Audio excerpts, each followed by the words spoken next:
As Rob said this morning, thank you all so much for coming to this, the first conference of FSC and Workplace Savings New Zealand as a merged and single entity.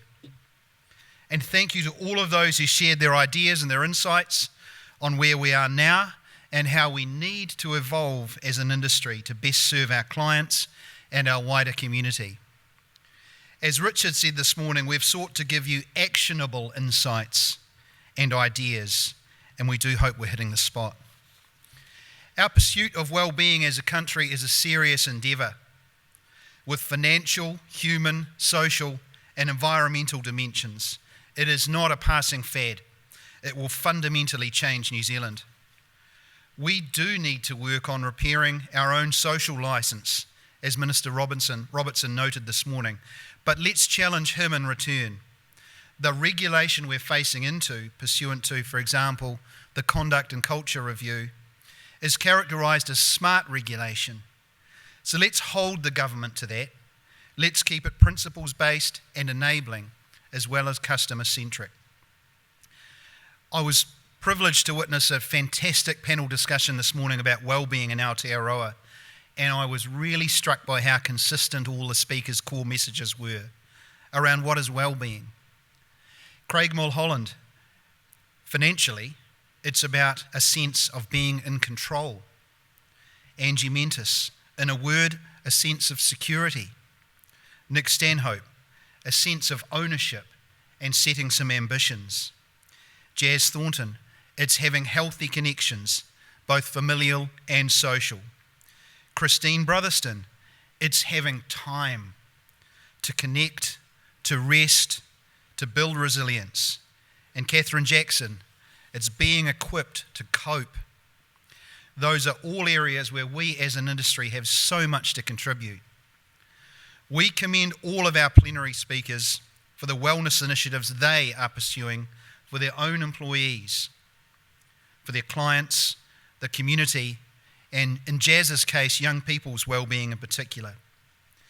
Can a business focus too much on well-being at the expense of prosperity?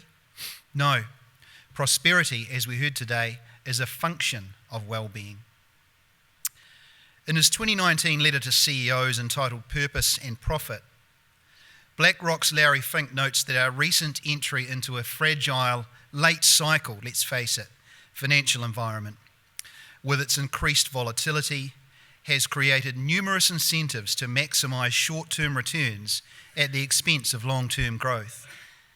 But this is the very moment in time where corporates need a renewed embodiment from the top of purpose, long-termism, and corporate leadership in areas such as ensuring employees' preparedness for retirement, wealth protection, protecting the environment, and sustainable infrastructure. And the millennials, like Kendall, won't have it otherwise, and nor should they. Similarly, Rob Everett has opined that the old Milton Friedman model, where the responsibilities of a listed company board are primarily aimed at shareholder return, is broken and indeed probably never a valid or sustainable model. Across the globe, people are asking themselves, what purposes do companies serve? Which of course opens up the broader question of who they serve. In our case, it is our companies, of course, but also our employees, our customers, and the community in which we operate. We are, after all, in the well-being business. Understanding and articulating this provides a framework for consistently values-based decision-making and hence, with paramountcy, just doing the right thing. And this isn't just rhetoric. This is the way corporate governance duties are evolving. The Hain report uses the word culture no less than 304 times, and the word competition scarcely 20 times. So we must lean into this stuff, to overuse a hackneyed phrase. Rob Everett said today, legislative intervention in this space is coming, including to give the FMA a wider sectoral footprint involving, in Rob's words, taking on both the banks and the insurers. Where we are now, the financial services industry, is, in Rob's words, at a crossroads. Across the world, Public trust in financial services is at historic lows. We're doing better than internationally, but trust has been shaken in recent months. The conduct and culture review was quick.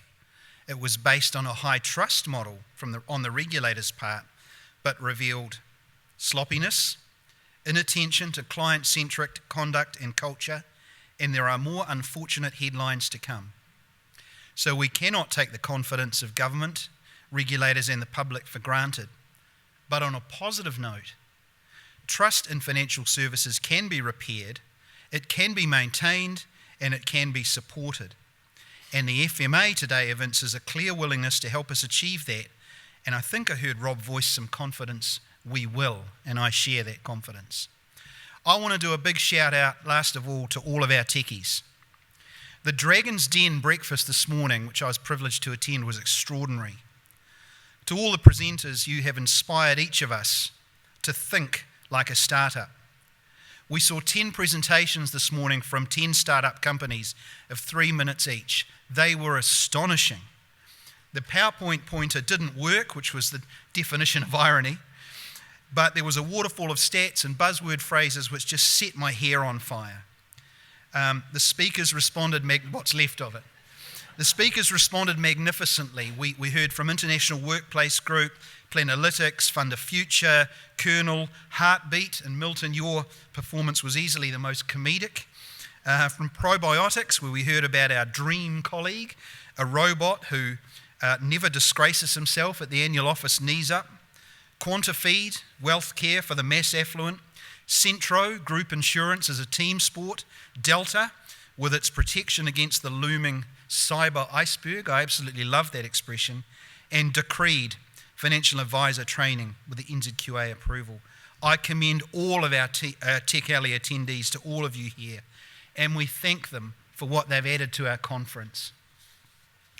And what about the unadulterated joy in the performance from the St. Thomas Kapahaka group this morning?